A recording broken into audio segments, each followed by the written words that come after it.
cheap and easy way to make your engine look a lot better is to just put a fresh coat of paint on it. Now, no, the way you are about to see will not come out looking like a $600 to $1,000 professional paint job, but depending on your skills and the amount of time you spend on this project, you can make this look really close to it. And I am by no means a professional painter, as you will see, so anyone that is really good at painting, let us know some tips that you know in the comment section below. By far the best way to paint anything is to spray it on with a real paint gun, and when it comes to fiberglass, a lot of people prefer all grip. Again, let us know what you prefer in the comments. But we won't be using either of those because we're showing you how to get it done for under a couple $100. So we will be using a can of spray paint. But this is a paint that is made for outboards, inboard engines, stern drives, and lower units. You can get a ton of different colors. It's made by Moeller, and I'll put a link to these in the description. We are actually using a Quicksilver primer and clear coat though. These seem to be the cheapest cans that I could find, and it's primer and clear coat that is specifically made for boat engines. For everything that we are going to paint, we used 6 cans of primer, which gave us 2 coats on everything. Then we used 5 cans of the actual paint, which was 2 to 3 coats on everything, and then 4 cans of the clear coat, giving everything 3 coats of clear coat. Now to get started, we need to get the cowlings off the engine, as well as any of the chaps or anything that you are going to paint.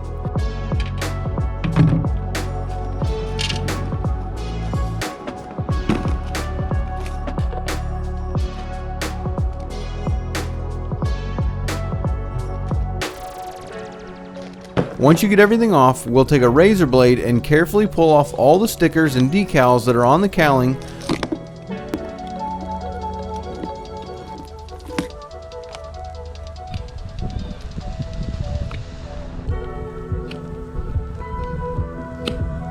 Once we get all those off, there's an extremely important step that you don't want to skip, and that's to degrease everything. The last thing you want on anything that you are going to paint is grease and grime. Plus, the grease will get into the sandpaper when we go to sand everything down as well. So just use some cheap dollar store degreaser to get all the grease off, and then we'll sand everything with 220 grit sandpaper. I just used an orbital sander. It works really well, and you are going to want to wear a mask for this entire process as well.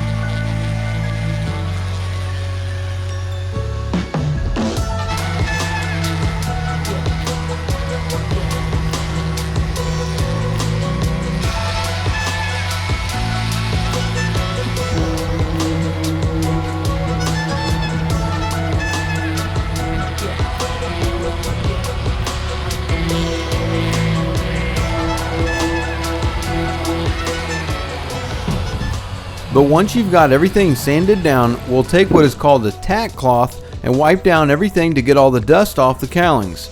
You can get this at Home Depot or Lowe's for about $3 a pack, so they are cheap to get.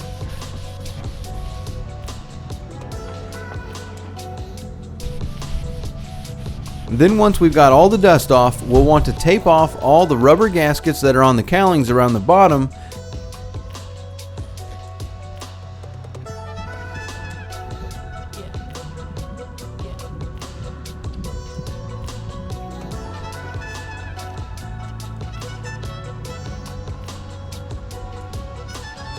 Then sometimes there might be some removable ones like here on the sides of the back cowling of this engine.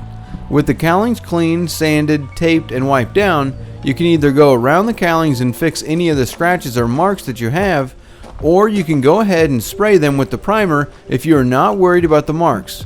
We didn't fix any of the marks on these cowlings, but when it comes to spraying anything like this, make sure you watch out for which way the wind is blowing, because you don't want to get any overspray on anything, like your boat or car or something that you don't want to get paint on. And then you will also want to get one of these things here.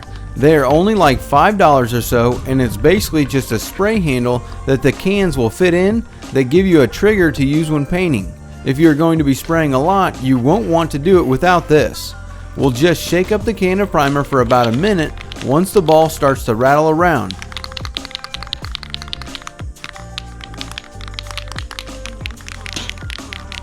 And when it comes to spraying, you want to begin spraying to the side of whatever you are painting. Then move slowly across your object and stop spraying on the other side. Then begin spraying on that side and slowly back across the object to the other side, moving in the same consistent motion and working your way evenly up or down or across whatever you are painting. Again, I'm not a great painter, so I can tell you that you are supposed to put the paint on wet, or I guess you would say thicker, and evenly as you paint your object. But most of the time I'm painting too quickly, which is making the paint go on too thin or not wet enough. So try and move slower and evenly when you paint, allowing the paint to go on smoothly.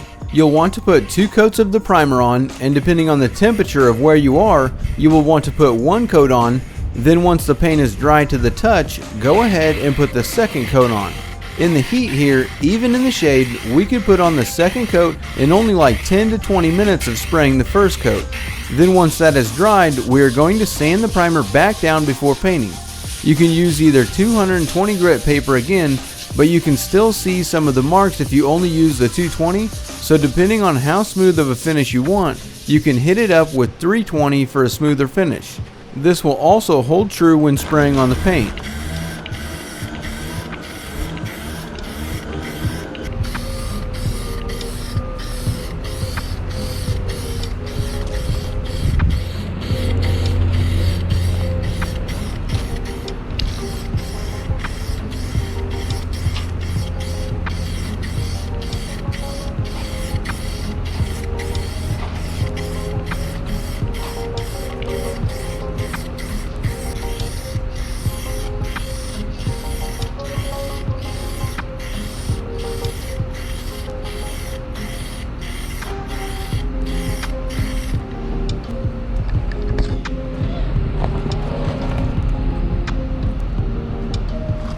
You can sand it in between coats and then tack cloth the dust off in between your coats for a smoother finish. I think it just depends on how well you can put the paint on though. I don't know if professional painters sand between coats or if they can put all the layers on evenly without having to sand in between the coats. I know that if you put it on like I have, after the 2 coats of paint, it will begin to develop this orange peel type of a finish. You can get rid of this by making sure you are subscribed to the channel and turning that like button blue, but getting rid of that orange peel finish will require you to just sand the cowling again with the 320 before your last coat of paint. Or you can just apply your last layer and continue on to spraying the cowling down with 3 layers of clear coat.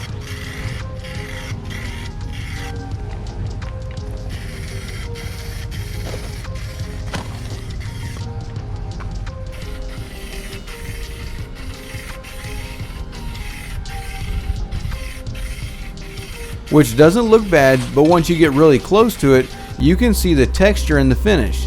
A lot of people won't notice this, but you can tell it isn't that smooth mirror finish.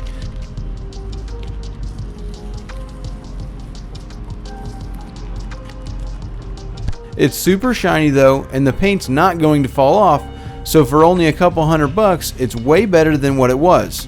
But let us know how you do it in the comments section below. Thanks for hanging out with us this week. Check out some of our other videos here, and we'll see you next week.